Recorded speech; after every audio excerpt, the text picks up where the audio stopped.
If you have some achy or cranky knees, this is the perfect ground up, rehabilitative, scalable routine that you can do anywhere at home with zero equipment. And the goal is to move with zero pain. And as you do this day in and day out, to build up to the highest scalable options, in which we will show you everything down to the easiest to the hardest options. And as you master this routine, you'll notice that your knees are you hopefully feeling a little bit better. Best case scenario, your hips are more mobile, your calves are more mobile, and hopefully the ability of your knees is increasingly better. So let's go through this routine, starting with the wall tibialis raise. All you need is a wall, placing your feet in front, and we're going to train this muscle called the tibialis anterior. It is the brakes for the knee and your first protection point, and it's easy to train. We're going to start with 25 repetitions. As I'm doing this, I'm trying to pull as hard as I can up through the toes toward the shin, squeeze my legs straight, and aim for 25 reps here.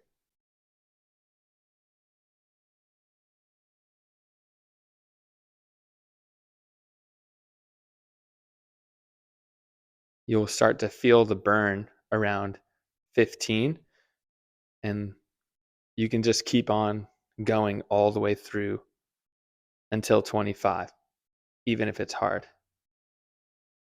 I've got 5 more left.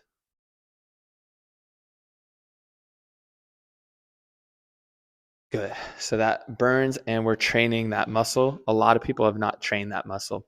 Now that we work the front of our shins, we're now going to work the calves using a wall. Try to make 45 degrees, getting the knees over toes and pressing all the way through those toes. So you could probably slide a credit card at my feet, and all I'm trying to do is push up as high as I can. And once again, 25 reps here, really focusing on building up the calf muscles and getting more blood flow to this area.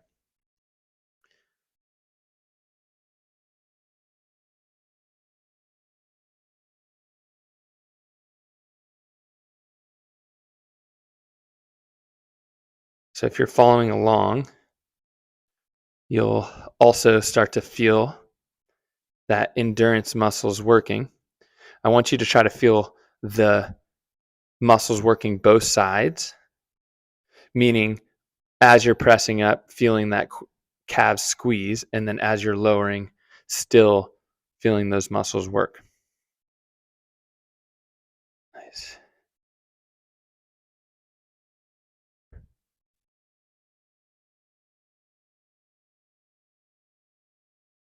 I've got 5 more left.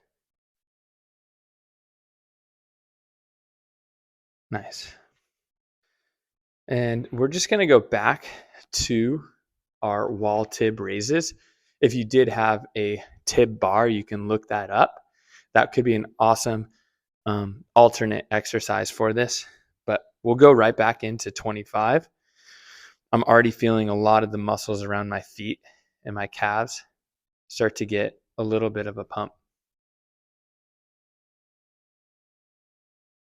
And I think that's just common sense, that if we can work these untrained muscles, not only can this be good preparation for anything you're about to do, whether it's a run or playing sports or just to start your day from the ground up, it makes a lot of sense to train these kind of smaller muscles around the ankles and below the knees.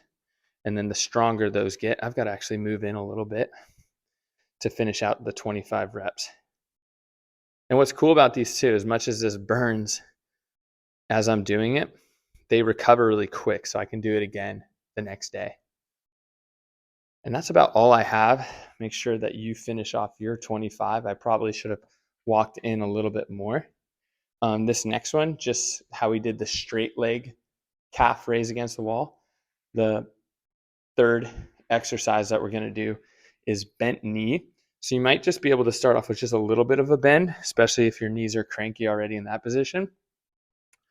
But notice I'll try to get my knees as far over the toes as possible. And I feel this little stretch kind of in the Achilles area. And the goal is to train the soleus muscle here. So I'm pushing through the toes, trying to stay more vertical and feeling that little stretch. I'm going to go for 25.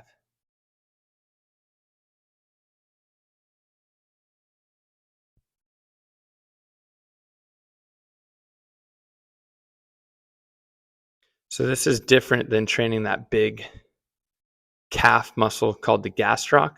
The soleus is a little smaller muscle that you can train. I can also feel my quads working because my knees are bent. And then just like in a lot of sports, my knees are far over my toes. So it's just kind of trying to strengthen an area in which you are finding yourself in athletics.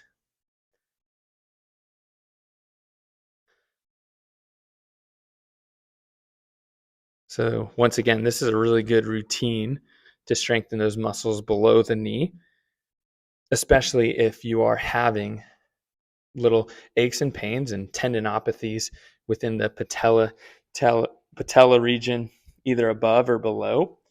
And it just really works these little muscles.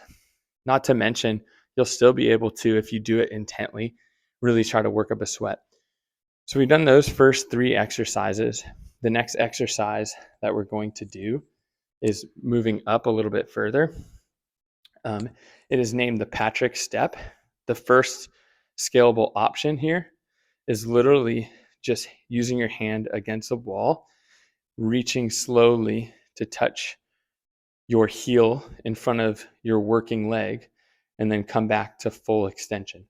So right now my left knee is bent and I'm just guiding my right foot forward and then coming back up. But if you were to do this a little bit harder, you might either A, reach forward a little bit further, or B, find something that you can step on to give a little bit of height. And this makes it much tougher here. And once again, the goal is 25. My foot is staying flat. However, once again, to make it a little harder, you could actually lift the heel up, turning that into a more stabilizing exercise. I feel like the most of my focus goes into the lower portion because once again, this is often the exercise where people will feel that knee flare up the most.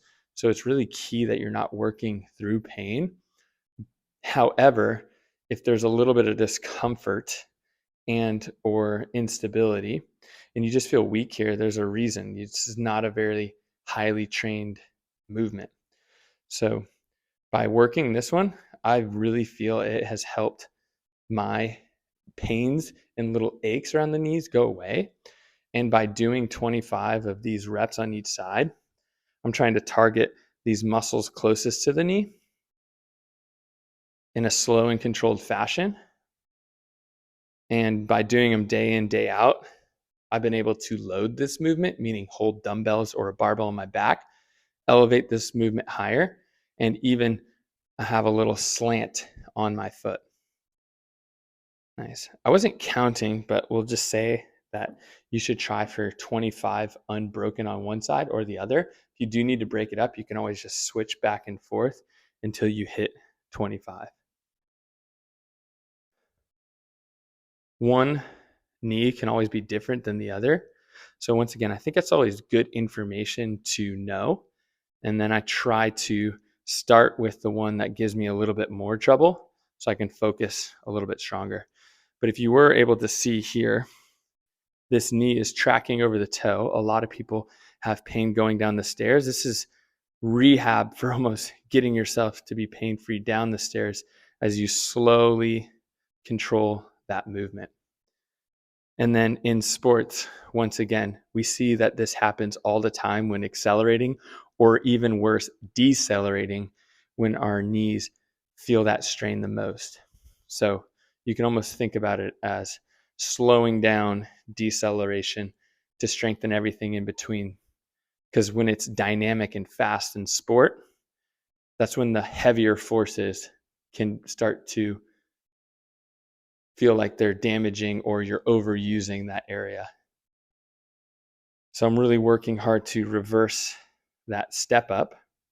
And that's what is also named either a reverse step up or a Patrick step, named after Ben Patrick. He's known as the knees over toes guy. This is the routine that we have taken from him. But I've had a lot of success being super consistent with it. So that's the fourth movement here. The fifth movement now is going into the zero program on the knees over toe workout calls for 5 rounds of 5 reps each side. I'm just going to demonstrate one set of 5 on each leg, but this is kind of the position in which you can see your standard of knee ability. By knee ability, I mean the mobility and strength of your knee going past your toe in the next split squat position. Some people call this an ATG split squat, named after the company ATG. We can just name this a full flexion split squat. And the reason I'm setting up this height, you can easily use a bench or a chair.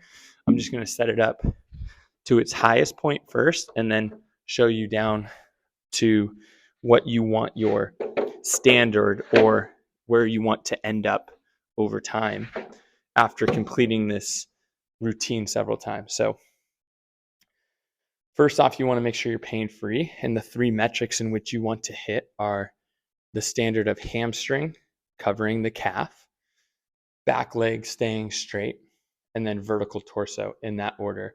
So first and foremost, you have to slowly get yourself to get your hamstring on the calf, become comfortable with this first, then start to straighten your back leg and stay vertical here. That would be 1 repetition. We're going to do 5 repetitions on this side. So slowly engage, mindful, see how this hamstring is on the calf, the knee is over the toe, and it's okay that the heel lifts a little bit as I'm doing so, because for me, I'm trying to train the back hip flexor through a big stretch, and I'm trying to get this knee to fully bend. And by getting your knee to fully bend, this could be considered a dynamic or active mobility for the knee joint. And anytime you think mobility for the knee joint, you should be thinking, okay, you're getting your body to recognize that there is no or less harm by putting your knee in this position. And you're getting your body to send joint nutrition their way. So joint nutrition could be synovial fluid, could be blood flow to the muscles and the tendons, or it could just be simply energy or recognizing that it does not need to hold on to as much tension as we think by not seeing this position. Because just like everything in life, it's a use it or lose it principle. We know that at one time we probably had this capability, but we lose it by not seeing it over time. So your full standard would be slowly progressing by lowering the height of which you're doing this movement until you feel as though you can get to the full standard of foot on the ground, hamstring covering the calf, vertical torso, back leg straight. And once again, this is where the routine calls for 5 sets of 5 each leg. So all the other work that we did led to this movement, and which could be the brunt of your knee ability workout. If you don't have the time to do that, simply just try to get up to this movement each time you see it and whatever amount of time you have for set. So that could just be 1 set of 5 each side, or you could work up to 2, 3, 4, or 5 sets each leg. I'll just finish off 5 by 5 here. Notice how I'm really slowing it down towards the end of the movement.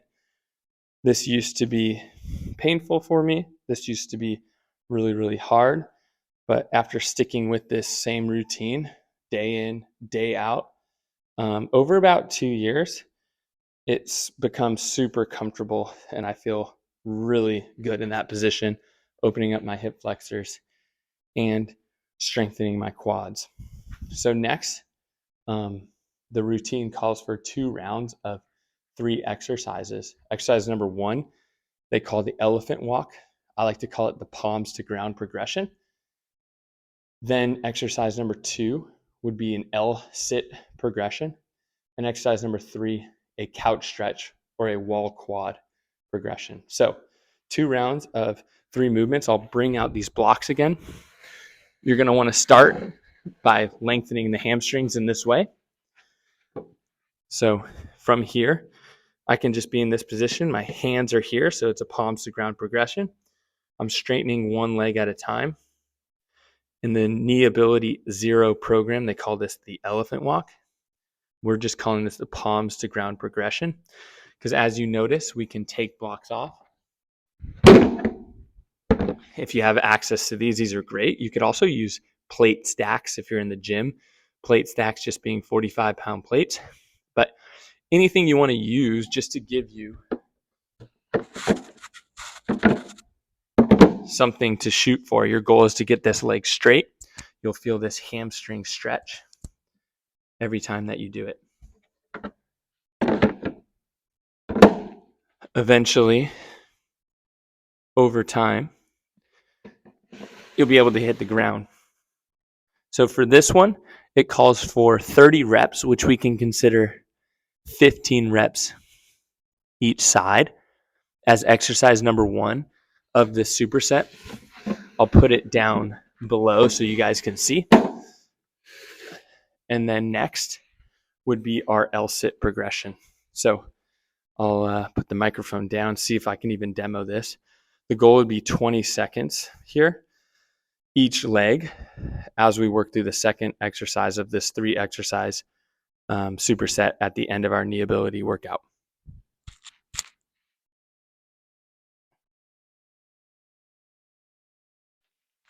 Good. Hopefully you noticed that was 5 seconds. I'm feeling that hip flexor. So now we're kind of starting to work above the knee a little bit. We worked the hamstring in the elephant walk. This quad and hip flexor is worked in the L-sit.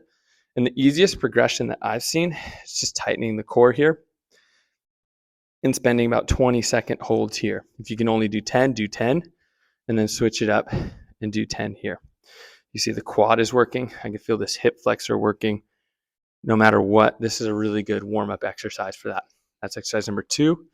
Exercise number 3, we're going into the wall quad. You can easily use a couch or a bench here. I like the wall, and I try to get my knee flush with the wall, my foot straight up. For a lot of people, getting into this is even hard, and you might need a pad for your knee, so use anything as a pad. This could be where you're at to lengthen the quad, and that's fine. Eventually, you'll be able to put your foot down, and then eventually you'll be able to get both hands on here. And then over time, we want the head, shoulders all to be there with that straight here. Be able to squeeze your glute and tighten your abs. You're going to hang out for 30 seconds on one side. Nice. No matter what, you can still feel this every single day. What I like about going through 2 sets is you traditionally, by the time you hit that second set, you are feeling a little bit better. Good. So we'll say that was 30 seconds on that side. Keep working on that if you're following along. If not, feel free to pause and work a little bit longer or skip. Nice. You'll notice one side might be different than the other, so I still slowly got myself there before working back. Probably hear my breathing there. That is just helping me relax what has possibly tightened since the last time that I've seen this routine. You definitely want to make sure your knee can fully bend before getting here. So really take your time getting to that position and hang out for 30 more seconds here. I kind of like the pulse sometimes as well. That helps me go in and out of that end range. Ultimately speaking, you would work through the elephant walk, L-sit, and wall quad one more time before finishing off this routine. Um, Overall, you can move as fast or as slow and progress or scale any reps that you need. But you can see how this is a really good routine, working from the ground all the way up through the knee, through the quad, into the hip, to be an ongoing check in with yourself. Like, how is your body feeling? Maybe especially those knees, and an ongoing scaling process until you can hit that full standard of the wall quad for your knee, the split squat for your knee, the palms to ground progression, everything down to that Patrick step on about 6-inch lift. Um, and then the tibs and calves just getting stronger over time. I hope that was super helpful, and I look forward to hearing some feedback on it.